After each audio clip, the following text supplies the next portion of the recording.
At long last, the X30 seniors have been waiting for a while for their second heat. Here is their grid. Jacob Stilp has pole position. Thomas Pugh alongside on the front row.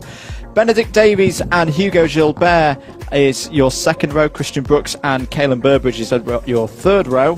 Jordan Brown and Thomas Massarella row 4. Ty Stansfield and Ben Southgate row 5. Mason Weir and Archie Garlick row 6. Alex Johnston, Nathan Amos row 7. Ellis Bourget and Benjamin Watts row 8. Archie Forber and Brandon Matchell row 9. Kieran Ragg and Vishal Patel row 10. Cameron Coombs and Ollie Henwood row 11. Lucas Ellingham, the last of those not on a novice plate, ahead of Martin Auger on row 12. And Curtis Louis makes it 25 runners in X30C.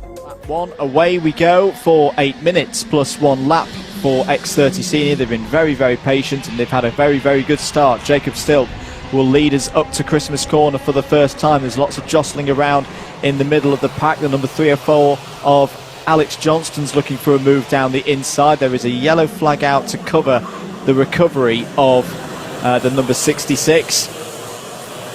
And apart from that, Chris, that's a much better and much cleaner start. Yeah, look pretty clean out there as we see the good move there from Ty Stansfield in the 22 as well. And Alex Johnston, who put in some good moves in heat number 1, already getting to work in these early stages. Jordan Brown hustling the rear of the 82 Christian Brooks as they make their way around the final corner. But Jacob Stilp with a great start to the race there, 46.6 on that rolling lap.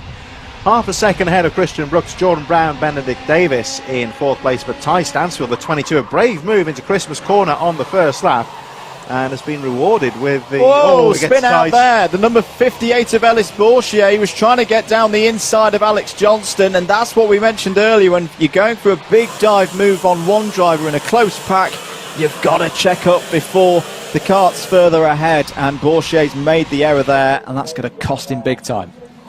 Yeah, that's the complete opposite, you would say, what happened to Ty Stansfield on the first lap. That's when it goes wrong, of course, but certainly nothing serious, and the race goes on. As again, Stansfield having a good drive out of the boot complex there, down the inside of Benedict Davis, got a good exit speed there. Now up to 4th place, Jacob still leading the way, but Christian Brooks in the 82, starting to pressure now. Just over 4/10 of a second down as they go charging up into Christmas Corner. Down the inside goes the number 14 of Archie Forber.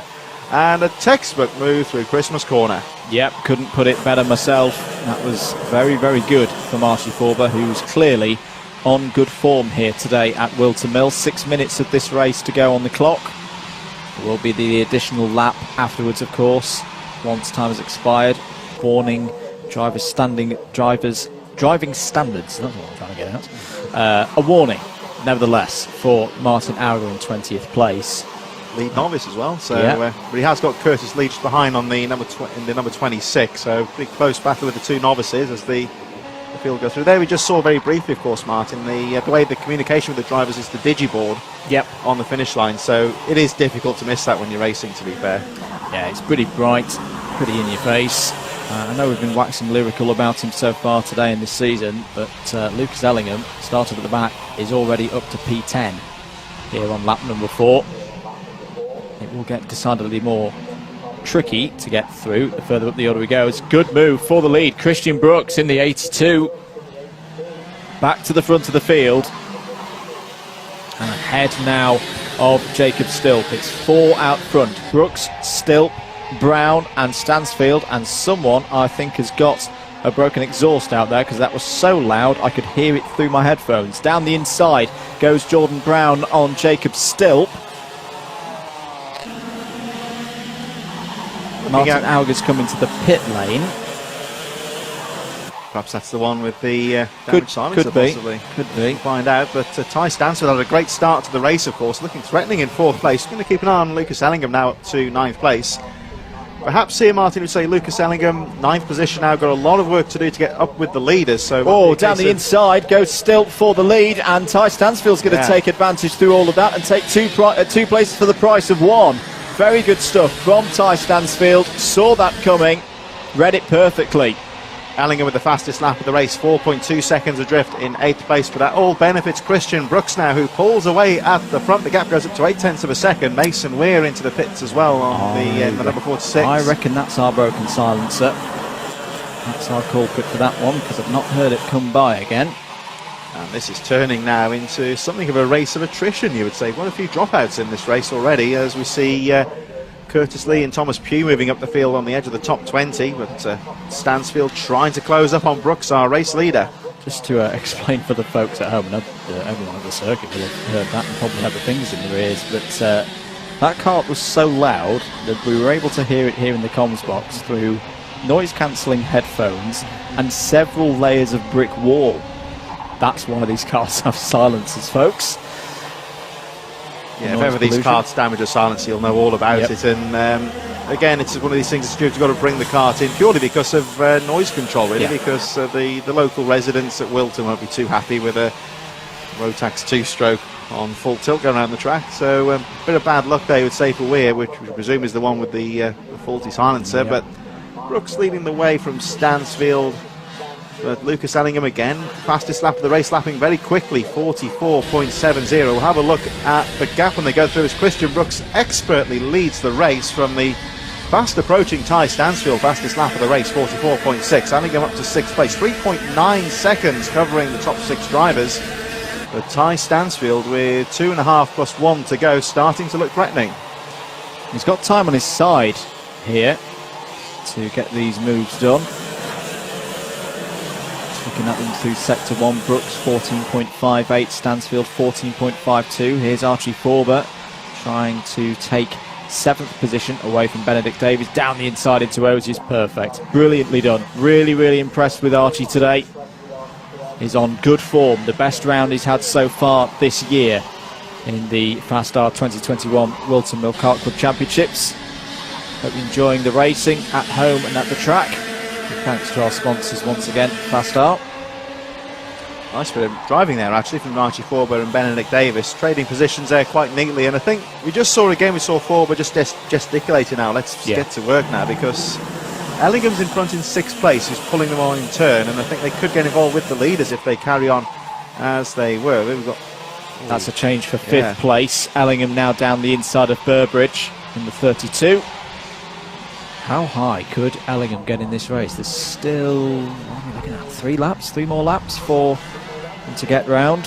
Changing the lead though, Ty Stansfield. All the hard work has paid off with 1 minute, 2 more laps to go in this one after this, with Ty Stansfield, your new race leader. Christian Brooks in 2nd, still 3rd, Brown 4th, Ellingham in 5th from Burbridge. But Ty Stansfield, who has looked threatening throughout the entire race, has got through to the lead, just trying to break away now from Christian Brooks. In 2nd position, down to Ashby they go. Stansfield, you see the car on the edge there under braking the back end, just trying to swap ends, and that's pretty much spot on when it's on the edge of control. Got it about right there. Changes for 16th and 17th further down the order. Ollie Henwood and Benjamin Southgate have both got past Hugo Gilbert on the last lap. That's big send down the inside from Stilp. We saw him do that earlier, and this time he has pulled it off for a net gain, up to 2nd place. That took some serious commitment through into boot. A very difficult place to make a pass and make it stick. So Stilp with an aggressive but fair move, I would say. This could all benefit, of course, Ty Stansfield, but time running out. I think next time around will be the last lap. Jacob Stilp now clear in 2nd place. And I think he almost felt that he needed to get past as quickly as possible to have a shot at Stansfield for the lead. You really do have to put your cart on the line when you pull off that kind of move, and that was very well done by Jacob Stilp. Took Christian Brooks by surprise. Brandon Matchell, by the way, has got past Benedict Davies for 8th place. Ellis Bourchier, who we saw have the spin earlier on, is back up to 13th. Vishal Patel has followed through. They've both got past Archie Garlick there. Last lap board about to go out then for Ty Stansfield here at Whilton Mill. Has not had a race win so far this season in this championship. Best result so far was 3rd in Heat 1 during round number 3. Can Ty Stansfield close this one out? He had pretty much a 2nd in hand over Stilp. Still got to keep pushing. We've already seen Stilp pull off 2 moves into the latter part of the boot. If there's any chance of him doing it again, he will go for it. There he is in the number 42. But this is looking pretty good for Ty Stansfield. Down the back straight. Just got the boots to negotiate for one last time in this heat. And as I say, the X30 seniors have had to be very patient. But it's Ty Stansfield who's going to wait longest for the win. He takes the heat ahead of Jacob Stilp. Christian Brooks third. Jordan Brown, another strong result, finishes fourth. Lucas Ellingham takes it from the back to fifth place in that heat. I imagine he will have pole position for the final. Caelan Burbridge, Archie Forbert, Brandon Matchell, Benedict Davies and Nathan Amos, all with strong results there in the top 10.